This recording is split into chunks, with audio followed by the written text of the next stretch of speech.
হতাশা মাদক দিয়ে দূর হয় না। হতাশা দূর হবে, বলে দিব, তিনটা জিনিস, মাত্র তিনটা। কয়টা ভাই? এক, 5 ওয়াক্ত নামাজ। এক কি? নামাজে আপনি ওযু করে সিজদা দেন, ইনশাআল্লাহ আপনার মনে প্রশান্তি না আসলে আমাকে এসে বলেন যে আসেন। চোখের পানি, মনের আবেগ যা আছে আপনার ভিতরে, কষ্ট, দুঃখ, যন্ত্রণা, সব আল্লাহকে ঢেলে দিবেন। নিজের আবেগ ধরে রাখবেন এখানে, আপনি আল্লাহর জন্য ঢেলে দিবেন। মানুষকে আবেগ দেখা কি না? মানুষ আপনার চোখের পানির মর্ম বুঝবে? মানুষ কি মানুষের চোখের পানির মর্ম বুঝে? আপনার পিতা যদি মারা যায়, আমার কাছে এসে দোয়া চান, কান্নাকাটি করে, আমি দোয়া করতে পারবো, কিন্তু আমি কিন্তু আপনার ফিলিংসটা বুঝতে পারবো না। আপনার অনুভূতি কে বুঝতে পারবেন? আল্লাহ পাক আপনার ঘাড়ের রগের চেয়ে কাছে আছেন। সুবহান সুবহান, আল্লাহ পাক ঘাড়ের রগের চেয়ে কাছে আছে। গতকালকে বাংলাদেশের একজন বরেণ্য আলেমের সাথে একটা কনফারেন্সে ছিলাম।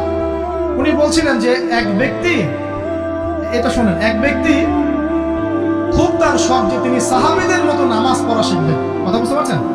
সাহাবীদের মতো নামাজ শিখবেন। তো একজন বরেণ্য আলেমের কাছে এসেছেন, এসে বলছেন যে আমাকে সাহাবীদের মতো নামাজ শিখিয়ে দেন।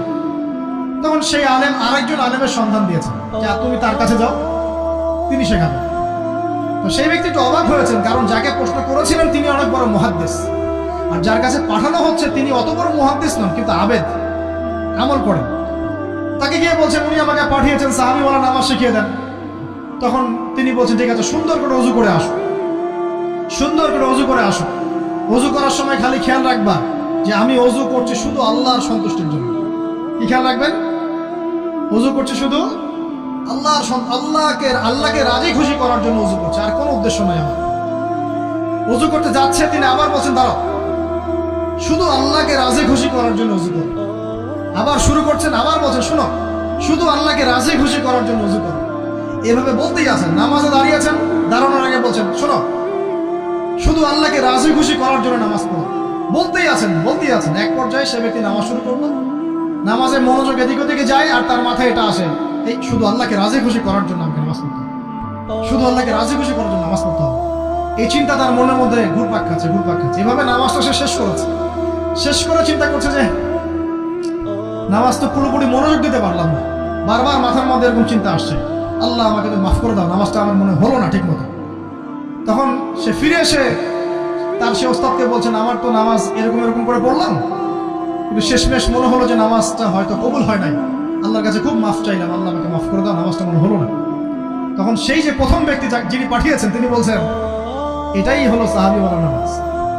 তারা আল্লাহকে রাজি খুশি করার জন্য নামাজ পড়তেন, নামাজ শেষ করে আল্লাহর কাছে ইস্তেগফার করতেন, আল্লাহ কিছুই হলো না, কিছুই হলো না। আমার কথা কি বুঝতে পারছেন? অতএব আল্লাহকে রাজি খুশি করার জন্য আপনি আপনার আবেগ, আপনার ইবাদত সব ফেলে দিবেন, অন্য কারোর কাছে কিছু পাওয়ার আশা করেন। আমাকে আল্লাহ পাঠিয়েছেন দুনিয়াতে নামাজ পড়তে, রোজা রাখতে, দিনের প্রচার করতে, দিনের জ্ঞান অর্জন করতে, এই তো। তা আমি একজন মেয়ের জন্য জীবন নষ্ট করে দেবো কেন? আমি তাহলে আল্লাহর কাছে কি মুখ দেখাবো, আর নবীর কাছে কি মুখ দেখাবো? ওখানে গিয়ে বলবো আল্লাহ আমি আমার অমুক প্রেমিকার জন্য আশায় হয়ে একদম জীবন দিয়ে দিয়েছি, আত্মহত্যা করেছি। গেছে ভাই, যাইতে দেন।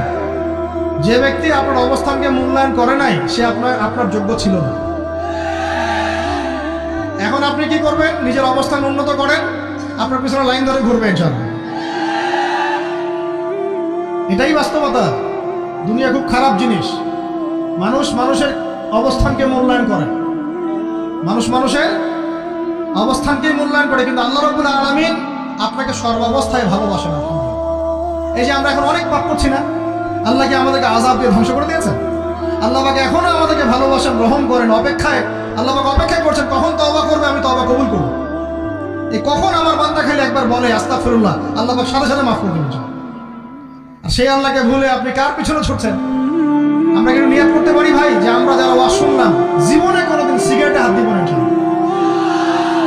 রাজি আছি ভাই? অন্য বড় বড় জিনিস তো বহু দূরের কথা। আচ্ছা, অনেকে রাজি হয় নাই কেন? আপনারা কি অলরেডি আসক্ত? আমি অনেক ভাইকে দেখেছি মাশাআল্লাহ ইফতার খুলে একদম পেনশন টানা শুরু করে।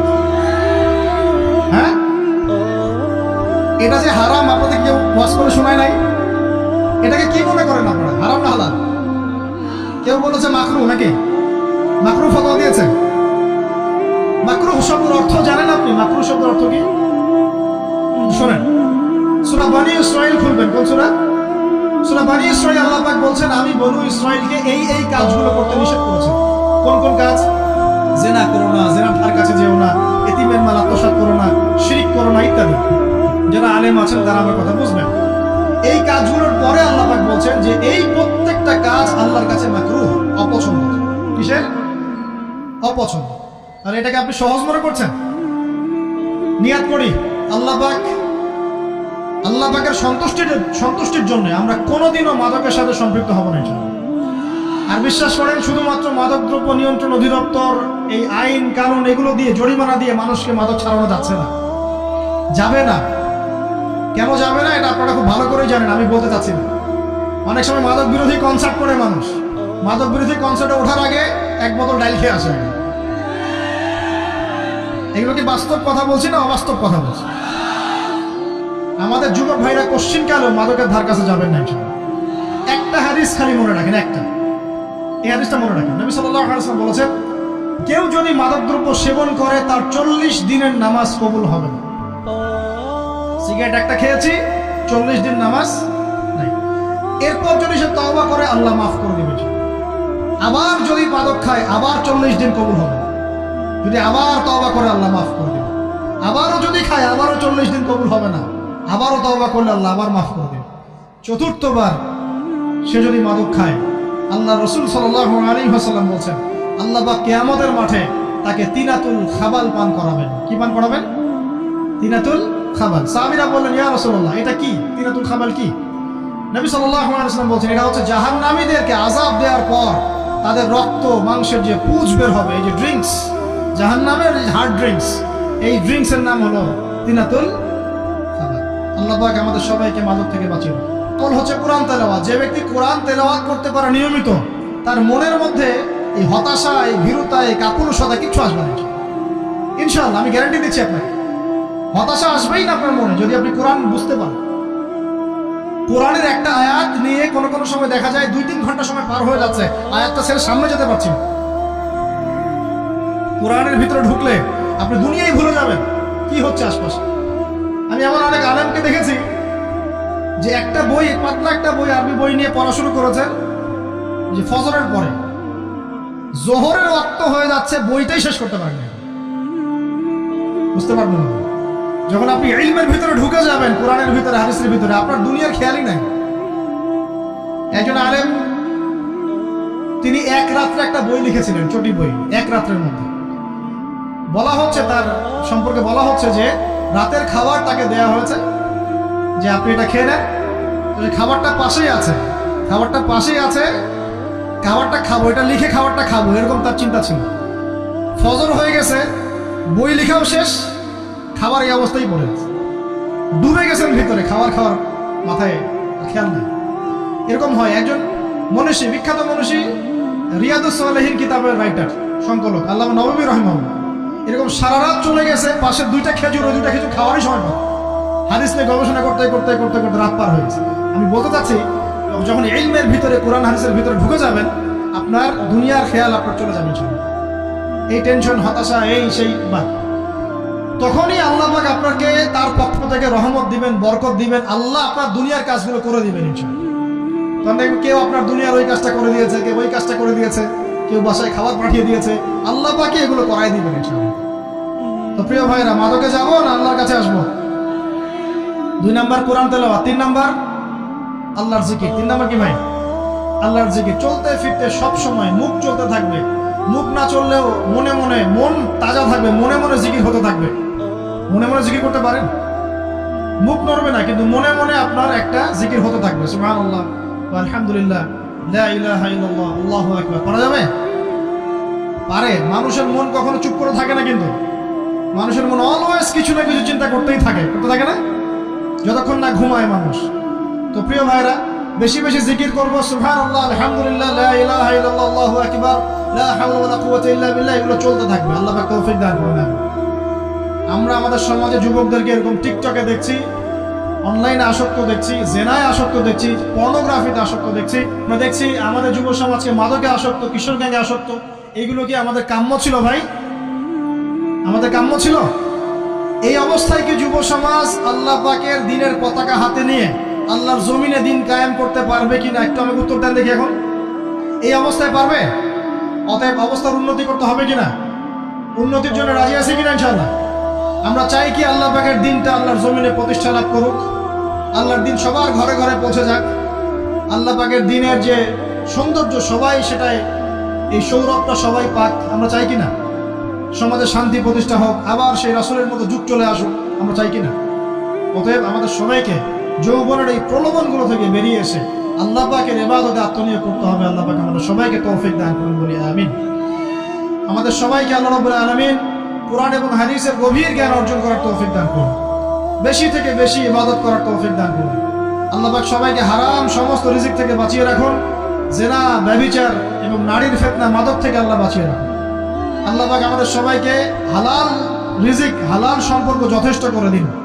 আল্লাহ পাক আমাদের সবাইকে যেন দিনের দাওয়াতের মেহনত করার তৌফিক দান করেন এবং আলেম ওলামার সাথে পরামর্শ করে দিন শেখার এবং বোঝার তৌফিক দান করেন।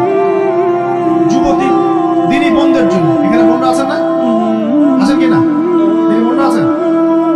একটা নসিহত দিনী বোনদের জন্য আমি একটা নসিহত করতে চাচ্ছি। একটা নসিহত, আমার একটা নসিহত একটু মন দিয়ে শুনুন প্রিয় দিনী। রাসূলুল্লাহ সাল্লাল্লাহু আলাইহি ওয়াসাল্লাম আমাদের দিনী বোনদের জন্য জান্নাতে যাওয়ার একটা ফর্মুলা বলে দিয়েছেন। আমি কি বলবো সেটা? আচ্ছা, রাসূলুল্লাহ সাল্লাল্লাহু আলাইহি ওয়াসাল্লাম বলেছেন আমাদের দিনী বোনেরা, আমাদের মায়েরা, এই নারী জাতি মাত্র 4টা কাজ করলে জান্নাতের যে কোনো দরজা দিয়ে ইচ্ছা প্রবেশ করতে পারবে। খুশি হন নাই? কয়টা কাজ?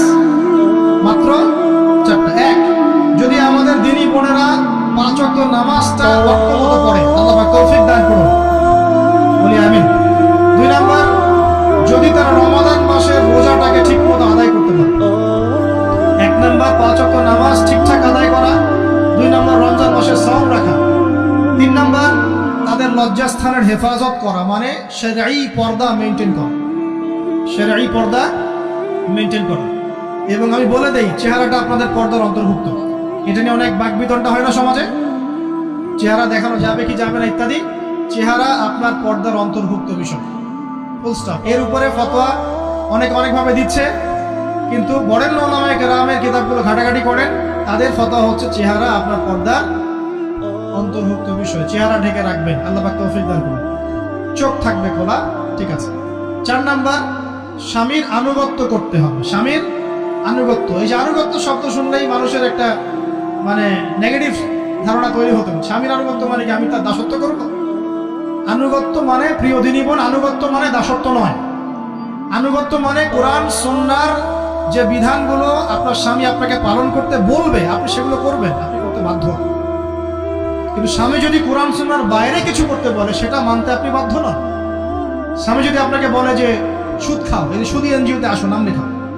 স্বামী যদি আপনাকে বলে যে আসো বেপরদায় বাইরে যাই, সাজুগুজু করে বের হও, চলো ঘুরে আসো বেপরদায়। স্বামী যদি বলে দেবরকে একটু খাবারটা দিয়ে আসো, আমার অফিসের কলিগ আসছে, খাবার পরিবেশন করো, আসো ডাইনিংয়ে আসো। এই যে হারাম কাজ, বেপরদার আদেশ করছে, সুদের আদেশ করছে, আপনি সেগুলো পালন করবেন। কিন্তু হালাল বৈধ যে কোনো বিষয় আপনি স্বামীর আনুগত্য করবেন, এটা আপনার উপর ফরজ। এই 4টা কাজ যদি আপনি করতে পারেন, জান্নাতের যে কোনো দরজা দিয়ে ইচ্ছা আপনি প্রবেশ করতে পারবেন ইনশাআল্লাহ। আল্লাহ পাক আমাদের দিনী বোনদেরকে এই 4টা কাজ করার তৌফিক দান করুন। আমাদের সবাইকে আল্লাহ পাক জান্নাতের জন্য কবুল করুন, বলি আমিন।